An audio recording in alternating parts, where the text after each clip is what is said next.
सभी को जय श्री राधे, जय श्री कृष्णा। ये सत्संग बहुत दिव्य होने वाला, इसे ध्यानपूर्वक सुने।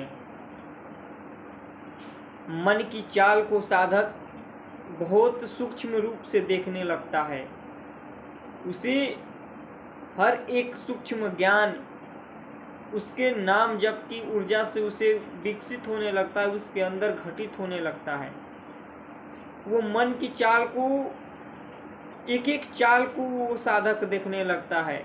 हमारा मन अभी कहाँ ले जा रहा है। जब आप नाम जप करने बैठते हो तो ये मन अलग से अपना, क्योंकि इसका कार्य ही है कि ये आपको माया की ओर, संसार की ओर, कई जन्मों से तो ये संसार का है, कई जन्मों से ये संसार में जीव को फंसाए रखता है। कौन? ये मन। अब जो भक्ति के मार्ग पर नाम जप करने लगे, सत्संग सुन के नाम जप में लगे, तो वैसे ही ये मन उनके पूर्व जन्म के संस्कार के अनुसार बार बार ये हटाने का प्रयास करेगा। बार बार ये नाम जप से आपको विमुख करने का, कोई चिंतन, कोई बातें, कोई ऐसे व्यवहार, कोई ऐसी वार्तालाप करवा देगा जहाँ से आपका हृदय जलेगा और नाम जप से अश्रद्धा होने लगेगा। तो ये मन की चाल को साधक जो थोड़ा तल्लीनता के साथ नाम जप कर रहे हैं, वो एक एक चाल को, एक एक मन की चाल को साधक बहुत बारीकी से देखने लगते हैं। उनको मन के एक एक चाल दिखाई देता है। अभी हमारा मन हमारा किस दिशा में ले जा रहा है।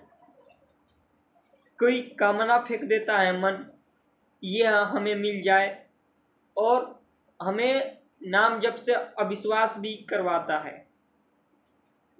तो ये साधक जो अच्छे हैं वही समझ पाते हैं इस चाल को कि ये हमारा मन ही हमें, और जो बहिर्मुख हैं, जो सांसारिक लोग हैं, उनको लगता है कि ये हमारा ही कामना है, हमारी कामना है पूर्ति हो जाए तो इसमें हम सुखी हो जाएंगे। कामनाओं की पूर्ति में आज तक कोई सुखी नहीं हुआ है। पूरा संसार कामनाओं के आग में जल रहा है। कामना, वासना, तृष्णा, ये अगर मिट जाए तो साधक सिद्ध पुरुष हो जाए, पर यही संसार में फंसाए रखता है उसे। इच्छा, कामना, द्वेष। आप नाम जप करोगे तो कोई ना कोई ऐसी बाधा आपको मन फंसाने का प्रयास करेगा, पर निरंतरता नाम जप में लगे रहो। मन को बार बार घसीट कर नाम जप में लगाओ। अगर शरीर भाव में जो ज़्यादा पुष्ट है, जो शरीर के राग में पुष्ट है, तो वो इस ज्ञान को, इस बात को नहीं समझ पाएंगे। पर अगर शरीर के राग से आप तल्लीनता पूर्वक नाम जप कर रहे हो, आपका थोड़ा चित्त शुद्ध होने वाला है, तो आपको ये सब बहुत सूक्ष्म रूप से समझ में आएगा। जो साधक जप करते हैं उनको सत्संग की एक एक बात, एक एक रहस्य उनको अनमोल हीरा जैसा लगता है।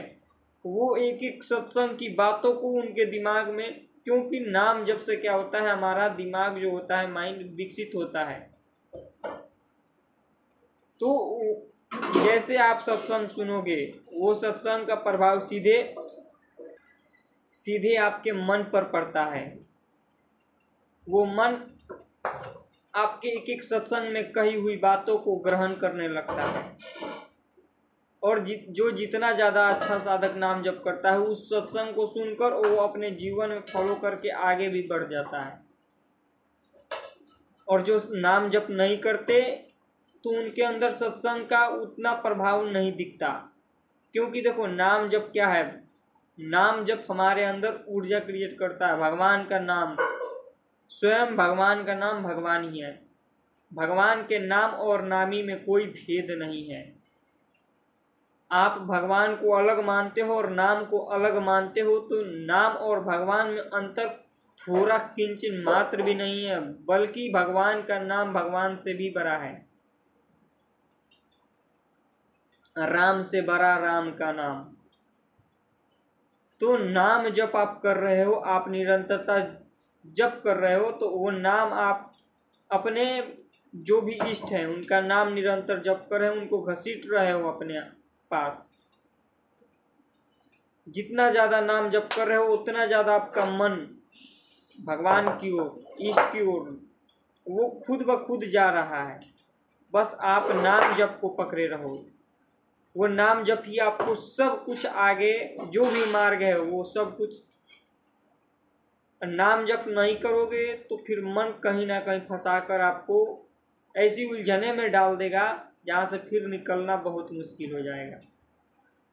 इसलिए निरंतर सत्संग और निरंतर नाम जप, कहीं ना कहीं ये आपको ऐसा जगह फंसा देगा, फिर वहाँ से आप सत्संग भी आपको बहुत तुच्छ बेकार लगने लगेगा। आप संतों को गाली देने लगोगे, निंदा करने लगोगे। ये माया का जो प्रवाह है ये धक देता है जीव का बुद्धि को। कोई ना कोई ऐसा उसके अंदर कार्य करवा देगा, उससे आचरण करवा देगा जिससे कि उसको फिर पछताता है। पर जो निरंतर सत्संग सुनते हैं उनके अंदर उत्साह फिर बनाता है। मन की चाल को वो देखते हैं कि अनंत जन्म से यह मन हमें फंसाया है, अनंत जन्म से यह मन संसार में रस लेकर हमें बलवान करके हमें संसार में फंसाकर और दुर्गति का कारण बना है।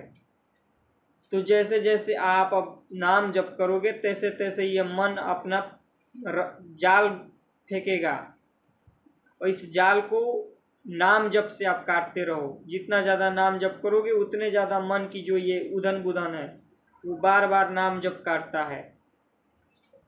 कभी ऐसा चिंतन करवा देगा, कभी पीछे का चिंतन, कभी आगे का चिंतन। तो नाम जप आप चला रहे हो उस टाइम ये मन आपके नाम जप को पकड़ेगा। अगर नाम जप छूटा तो कहीं ना कहीं ये आपको भविष्य की, भूत की, वर्तमान की या कोई ऐसी बातें आपको फंसा देगा, वो फिर आप विमुख हो जाओगे। इसलिए नाम जप को पकड़े रहो। नाम जप निरंतरता, हर समय। किसी से व्यवहार मत करो, ज़्यादा किसी से वार्तालाप मत करो। कोई भी आपको प्रिय लग रहा है तो समझो कहीं ना कहीं आपसे गलती हो रही है। आपका कोई भी प्रिय नहीं है। प्रिय केवल भगवान और भगवान का नाम है। इससे छोड़कर किसी से भी आप प्रियता करोगे वैसे कहीं ना कहीं मन वो फंसा देगा। कहीं ना कहीं किसी की कोई भी बातें आपके दिमाग में वो आपको भ्रमित कर देगा। इसलिए डरते रहो, नाम जप ना छूटे। और सत्संग, नित्य पूर्वक सत्संग। और देखो संसार में किसी की भी मृत्यु कभी भी हो सकती है। शरीर में जो प्रारब्ध आना है वो कभी भी किसी भी अवस्था में आ सकता है। आज तुमको शरीर स्वस्थ है, कल तुम्हारे शरीर में कौन सी बीमारी आ जाएगी कोई पता नहीं है। इसलिए अभी नाम जप कर रहे हो तो अभी आप अपने आप को भगवान की ओर लगा रहे हो। और इसमें कोई भी आपका प्रारब्ध भी छोटा सा आ जाएगा तो वो आप नाम की शक्ति से सह लोगे। और नाम जब छोड़ दोगे तो फिर बहुत माया का जो चाल है बहुत भयंकर है। आपको कहीं ना कहीं फंसा कर नाम जप से विमुख करके, और इसलिए नाम जप करते रहो, सत्संग सुनते रहो और निरंतर पूर्वक सत्संग में लगे रहो। हर कार्य करते हुए घर में हर कार्य करो वो भगवान का मानकर ही करो। भगवान से अलग कुछ भी मत समझो, सब कुछ भगवान का समझो। ये शरीर भी भगवान का है और ये संसार भी भगवान का है। ये जितने भी हमें कार्य मिले वो सब भगवान का है। इससे कुछ भी अलग न समझो। अगर निरंतर सत्संग सुनोगे तो आपके अंदर ये ज्ञान उत्पन्न हो जाएगा, जिससे कि आप मन की चाल को देखोगे और संसार में क्या हो रहा है ये सब आपको दिखाई देने लगेगा। कौन आपका प्रिय है। सब शरीर को केवल आप देख रहे हो ऊपर से, अंदर से जो है वो केवल वही है जिसे आप जप कर रहे हो। ऊपर का शरीर केवल आपको पांच तत्व का ढांचा का दिखाई देता है, बाकी उसके अंदर जो बैठा है वो वही है। इसलिए नाम जप करोगे, सत्संग सुनोगे तो ये सब ज्ञान आपके अंदर बहुत ज़्यादा विकसित हो जाएगी और फंसोगे नहीं। जय श्री राधे।